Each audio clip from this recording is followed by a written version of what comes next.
Pasangan Rahayu akan mendapat peringkat kelas 1 jika disusun ulang secara acak. Bagaimana dengan dua ganda putri lainnya dari ganda putri Guoyu? Sepertinya Rahayu mewarisi gelombang poli. Rahayu Fadia adalah favorit utama untuk ganda putri di Olimpiade Paris. Ramadanti tentu saja tidak sebaik poli sekarang, tapi dia masih punya dasar, dan itu terlihat dengan kasat mata. Tidak dapat disangkal bahwa setelah memenangkan Olimpiade, Rahayu penuh percaya diri dan memiliki perasaan menjadi kakak bagi generasi mudanya. Jika dia meriam ganda putri Rahayu, dengan frontcourt yang kuat, kemungkinan akan mencapai juara bertahan Olimpiade bekerja sama dengan baik, dan meningkatkan keterampilan, taktik, dan stabilitasnya, dia mungkin menjadi yang paling populer.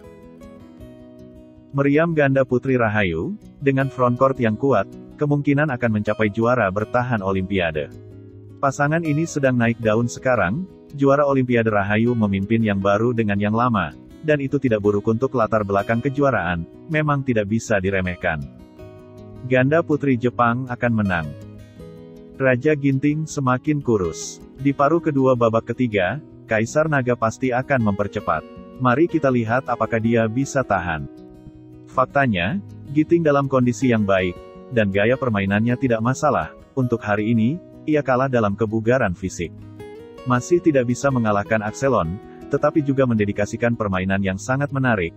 Berkat Ginting dan Axelon, di ronde ketiga, Ginting melakukan semua transisi backhand, dan tidak ada lagi serangan overhead horse step di game pertama. An Sailong juga meraih semua backhand. Faktanya, untuk Ginting, satu-satunya peluang untuk menang adalah mengalahkan Long di 2 game. Itu masih agak sulit, game kedua adalah sayang sekali. Ginting terus pulih. Keberuntungan di beberapa pemberhentian ini terlalu buruk, dan semuanya jatuh di Axelsen. Ginting terus pulih. Keberuntungan di beberapa pemberhentian ini terlalu buruk, dan semuanya jatuh di An Sailong. Seharusnya tidak menjadi masalah untuk mengganti babak kedua dan memasuki final. Masalah ini juga terjadi saat bermain Momota sebelumnya. Anda tidak dapat mempercepat dan menambahkan 3 game dan 2 game berturut-turut. Jika Anda tidak dapat memenangkan game ketiga, Momota tidak pandai mendistribusikan kekuatan fisik. Dia sering enggan memainkan game kedua, dia bisa belajar lebih banyak seperti Li Zijia, dan selisih skor lebih dari 6 poin untuk berani melawan game ketiga. Sangat disayangkan Ginting, semua aspek telah dibatasi, dan badai tidak dapat diserang. Ini bukan pertama kalinya game ketiga runtuh. Dan juga kalah dari Jonathan di Asian Games tahun itu, kehilangan peluang medali emas Asian Games. Sangat disayangkan, Ginting kali ini dalam kondisi yang baik dan memilih taktik yang tepat, tetapi sayangnya dia tidak memenangkan game kedua. Meskipun saya suka Axelon, saya masih berharap dia kalah sekali. Pesona permainan kompetitif adalah ketegangan. Li Zijia kalah 3 single di Indonesia, malu gak?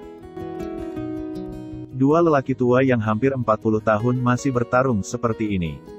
Setiap kali perlahan, dia bisa memenangkan Guoyu, yang benar-benar luar biasa. Ada banyak alasan bagi pemuda kita untuk kalah, tetapi kita harus benar-benar belajar dari para tetua kedua di Indonesia, dan kita masih belum menyerah di usia yang begitu muda. Tapi saya sangat berharap mereka bisa pensiun. Mereka terlalu tua, dan Paris pasti tidak ada hubungannya dengan mereka. Sekarang, saya tidak tahu apakah mereka mengandalkan mereka, ataukah timnas Indonesia masih membutuhkan dukungan mereka. Pokoknya, ketika saya melihat mereka, saya merasa lucu untuk beberapa alasan, karena bentuk janggutnya terlalu lucu, saya mengagumi mereka, mengasihani mereka, dan mengganggu mereka, wajah lelah. Melihat mereka bermain, saya dalam suasana hati yang campur aduk. Tidak ada kekurangan ganda putra di Indonesia, jika mereka tidak menempati kuota Olimpiade. Fajar Rian pasti bisa berpartisipasi di Olimpiade Tokyo. Fajar Rian sebenarnya lebih kompetitif dari mereka dan mungkin kembali dengan medali. Jadi saya katakan, apakah mereka berdua yang tidak melepaskan, atau tim nasional yang tidak melepaskannya? Di usia yang begitu tua, dan bahkan pergi ke Olimpiade Tokyo, mustahil untuk mencapai hal-hal hebat. Jadi saya pikir mereka harus terlalu malas untuk pergi. Karena poin mereka yang tinggi, mereka lolos ke Olimpiade berdasarkan peringkat. Ada 3 pasangan di 8 besar ganda putra di Indonesia, dan Fajar Rian hanya bisa menempati peringkat ketiga, dan mereka tidak berhasil.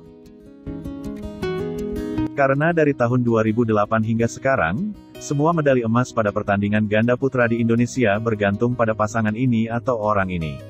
Selama pasangan kedua dapat memenangkan medali emas dalam kompetisi, mereka tidak akan takut untuk melepaskannya. Go! Persatuan Bulu Tangkis Indonesia juga bukan untuk amal. Bukankah Tokyo juga membuktikan bahwa Minion tidak berhasil masuk 4 besar, dan Heng San yang hampir memenangkan kartu di 4 besar? Ngomong-ngomong, saya ingat Hendra sendiri mengatakan bahwa puncaknya ada di siklus Beijing. Anda mencicipi dengan hati-hati. Sayang sekali, semoga Hairen baik-baik saja. Bisa kalah dari Jonathan besok. Saya khawatir dia tidak akan berpikir begitu.